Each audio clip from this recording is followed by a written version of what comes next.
This is Oscar Paul and James Connor. How are you, James? I'm great. How are you doing? Excellent. So we're going to talk a little bit about the future is here, and specifically, there's an article posted on Connor Post about the body cams that police have been getting all over the country after Black Lives Matter issues and other things. They said, "Oh, well, we'll put cameras on the police." Well, we all knew it was coming, and it's here. So now they have body cams that in real time, as they walk down the street or drive their cars, are doing real-time facial recognition on everybody. Now, what does that bring up? We can get to that later. But if anybody's read those amazing, predictable, futuristic books called 1984 or Brave New World, they're like overly mentioned. But if you've actually read Brave New World, Aldous Huxley's Brave New World, we are following a very similar pattern here as well as 1984. And you can even reference in some movies, usually sci-fi, like Minority Report that Spielberg did like 12, 15 years ago, where they were arresting people before they actually did the crime because they were predicting they'd do the crime. And then there's other great sci-fi, and there's a great one called They Live, John Carpenter's They Live, which is more of an alien movie, but it's something everybody should watch because there's a lot of fighting in it. So maybe some people will enjoy it, but there's a lot of interesting things in there which apply today. So what are we looking at? Elon Musk came out the other day, said the thing he fears most is AI in the future, artificial intelligence. Well, I'm not really afraid of AI. I'm afraid of the people and what they program the AI to do, and specifically do it on purpose. If you have what we have today, which is we have body cameras, facial recognition, we have license plate readers all over every city in California. There was a case the other day where a guy in the Bay Area did a Freedom of Information Act and found out that they had 40,000 pictures of he and his kids in front of his driveway. This is a town called San Leandro.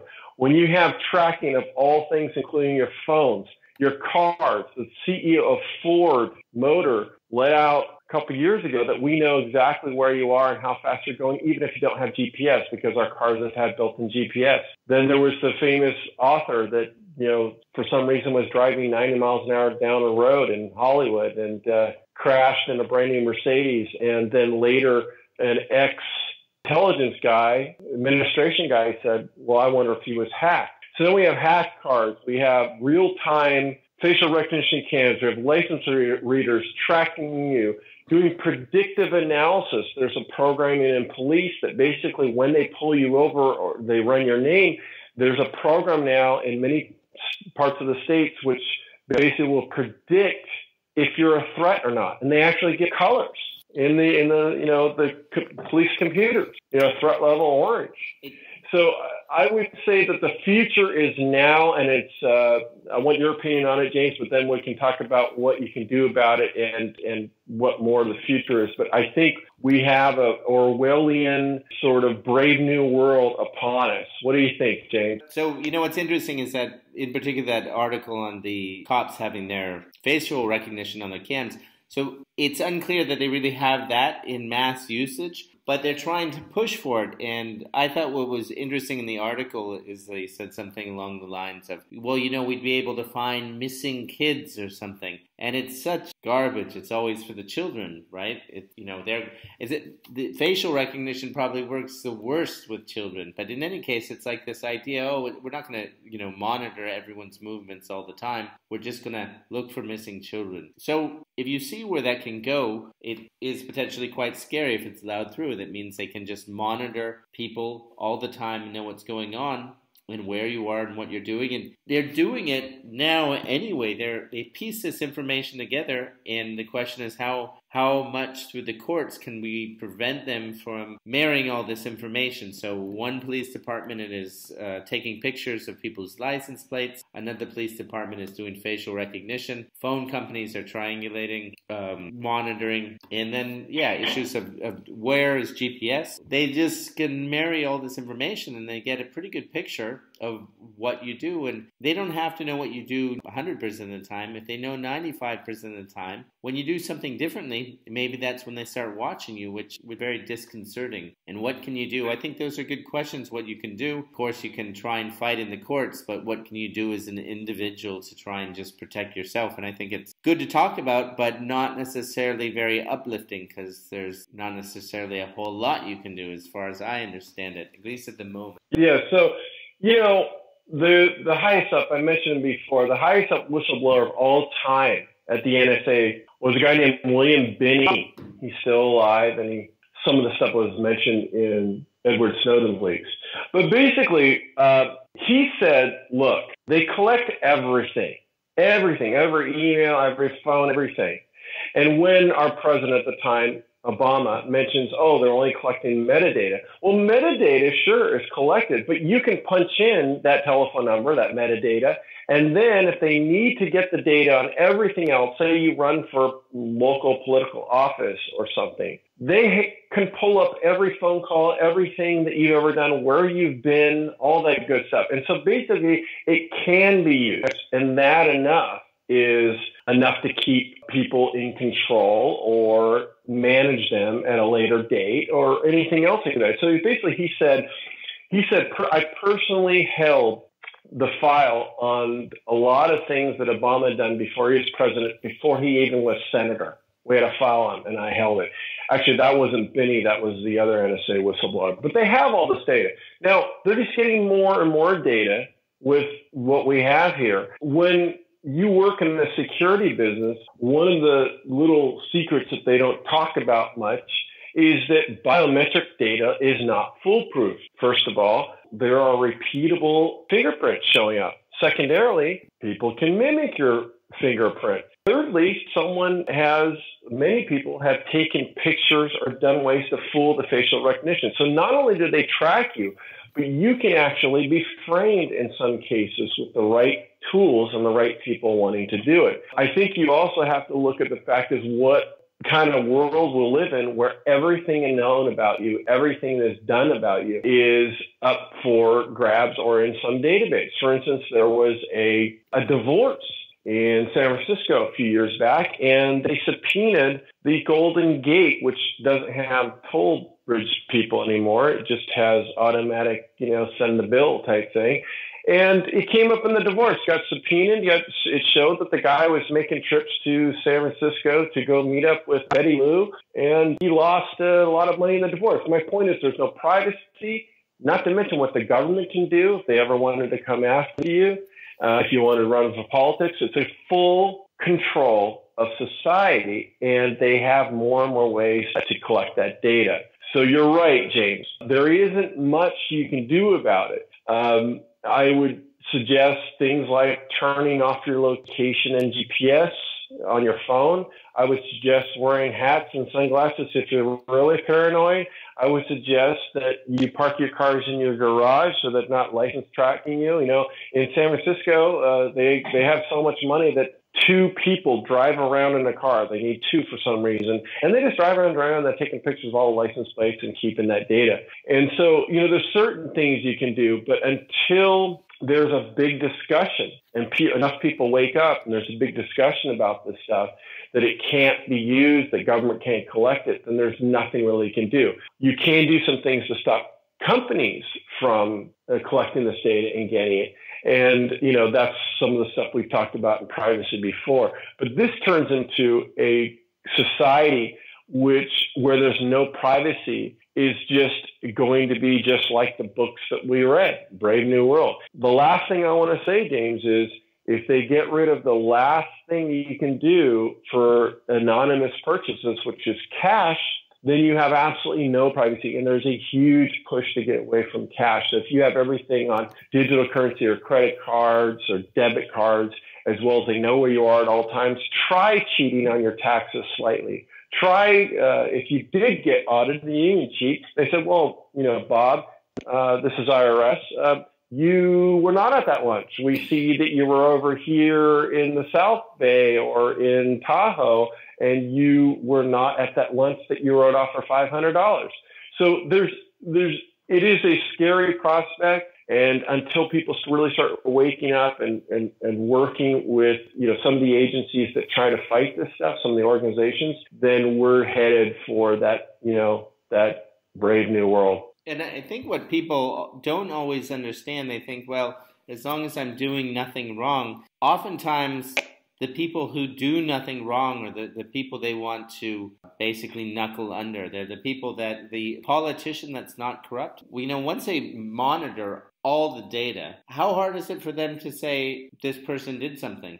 And again, at a certain point, it's computer code, it's stuff that can't be explained to a jury. They want to wreck someone's reputation, particularly someone who's not doing something. They want to get control, and it's generally the security services, police. These people do a good job, but you get in these very weird situations. You're hearing about this all the time in Germany. I experience this also in California. You have massive criminality on the part of migrants that have come in, and they get let off the hook. It gets downplayed. They manipulate the data to be politically correct. They don't want to get accused of racism or this or that. And you just see if they do that for the one thing, really horrendous situations, and they downplay it because they don't want to target certain groups. They can also go in the other direction. They can specifically target. It's just really not that hard to imagine how this can play out. And this idea that, can you imagine if we moved to driverless cars completely? How would you have had the American Revolution if they had everyone monitored all the time? It just would have never happened. You wouldn't have had that kind of freedom. A free society demands freedom on certain levels: freedom of movement, freedom of possession, personal possession, freedom from search and seizure. And all these things kind of push against that, and it's really not that distant that it can get used against individuals, even upstanding individuals with nothing to hide. Like I said, they're probably the people who are likely to get targeted because they are the ones that they need to corrupt. Yeah, and James, the East German Stasi had an amazing control mechanism and reporting organization that kept that small country in pretty good control, but they still managed to break out. What if the Stasi had the tools that are available today? Would the wall have been broken through? Probably not. And the thing is, with the technology and the tools today, you may not be able to have a revolution and big changes at all. You might have a complete control grid lockdown, and the troublemakers mess with. They get IRS audits. Maybe, we've heard about parallel cases where the NSA collected data gets handed off to the local FBI or district attorney or justice department to prosecute, and you have no idea where this stuff came from. That's a term that's used, parallel prosecution. And, when you hear about the fact that other whistleblower, I was trying to remember his name earlier, Tice, his name was Tice, pretty high. He's the guy that designed the satellite system. He said in an interview, which of course doesn't end up on mainstream, he said in an interview, I personally held the file for all 12 Supreme Court justices, as well as the new John Roberts, who's the head justice at the Supreme Court. And you wonder why a guy like, Justice Thompson voted for Obamacare. I'm not suggesting, I'm just saying that if you have some blackmail on the guy, if you have some blackmail on the guy and they have all this stuff, and you have a whistleblower that said, I had a file on him, I held the file, and all of them, then you got to wonder, is there a complete control grid now for our political class? And now the technology allows it to go down in society at the ground level. And that is a scary prospect. And that's something that, interesting in those books we keep mentioning, pretty much safe. That's your future. So this has to be dealt with. The AI doesn't scare me. It's the people who program it and use the AI and the government tools that have AI. That's what scares me for the future. Yeah, and people also, I think you're sitting out there in Kentucky, you're sitting out there, I don't know, in Florida, on the beach, and the idea of cashless society seems pretty far removed. If you're in Sweden, people buy a stick of gum with a credit card or a debit card, their cash is going very quickly out of circulation in certain countries. So there's already an active experiment, and it's just very easy to imagine them pushing that. And then you go, well, if you can't move currency around, if you can't do anything without being monitored, it's hard. And the East German government, you go, oh God, that was just historical, thing that happened, but it's so long ago. But it's, the Germans are pretty good and upright. And I spent a lot of time with Germans. In East Germany, 1 in 4 people were snitching Stasi. And you think, how can that happen? That seems virtually impossible. But these authoritarian states, they get dirt on people, they push people, they blackmail people. They use one person against another. They say, if you don't snitch for us, we're going to make life hard for your children or your sister or whatever. It's very nasty what can happen when people have a lot of control, and information is control. So yeah, and that's a fascinating story of the Stasi. They still haven't released all the records there in the archives, I understand. Sweden, I don't know what happened with Sweden. Sweden seems to be far ahead on this experimentation of socialism, communism, whatever you want to call it. I throw them in the same category.